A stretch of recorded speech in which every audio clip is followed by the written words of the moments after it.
Tayo po'y manalangin muli, Panginoon. Tunay nga pong kayo, Diyos, ay aming pinasasalamatan na kayo po, Panginoon, ay nandyan lagi para sa bawat isa sa amin, O Diyos. Kayo ay Diyos na lumalang ng langit at lupa. May lalang ng buhay ng lahat, O Diyos, ng nasa mundong ito, O Diyos.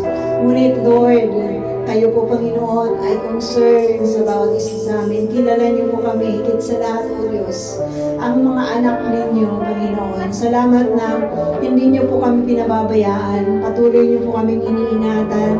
Patuloy niyo po kami, Panginoon, kino-comfort, Lord, sa kabila ng mga nararanasan namin, O Diyos. Tunay nga po, Ama, na patuloy kang maghari sa aming mga buhay.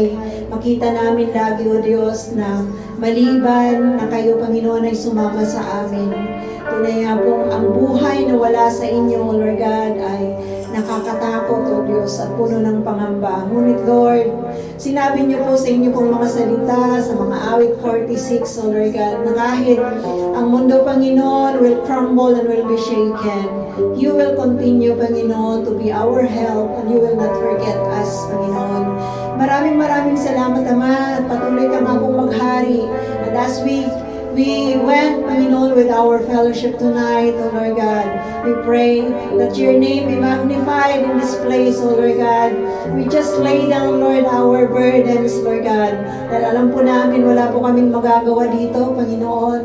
Ngunit, O Diyos, patuloy po namin babanggitin, O Diyos, sa aming kalagitnaan, na meron po kayong maganda at kaaya-ayang mga plano sa bawat isa sa amin, Lord.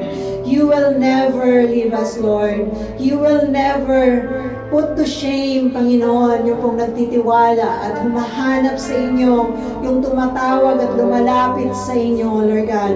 Patuloy na kayo ang magpapaalala sa bawat isa, Panginoon, na kayo talaga ang tunay na pag-asa namin, Panginoon. At ang pag-aasa namin na nanggagaling sa inyo, Panginoon, ay panghabang panahon, Ama. Thank you so much, Lord. Maghari ka sa lugar na ito. May the Holy Spirit continue to move in our midst, O Lord God. From the front up to the back of this church, Lord God. Kayo po, Panginoon, tunay ang inyo pong glory, ang tunay na maghari sa lugar na ito, O Diyos. We glorify you, Father. We glorify you, Holy Spirit. And to you, O Lord Jesus, we thank you so much, O God. Kung aming dalangin. In Jesus' name, Amen.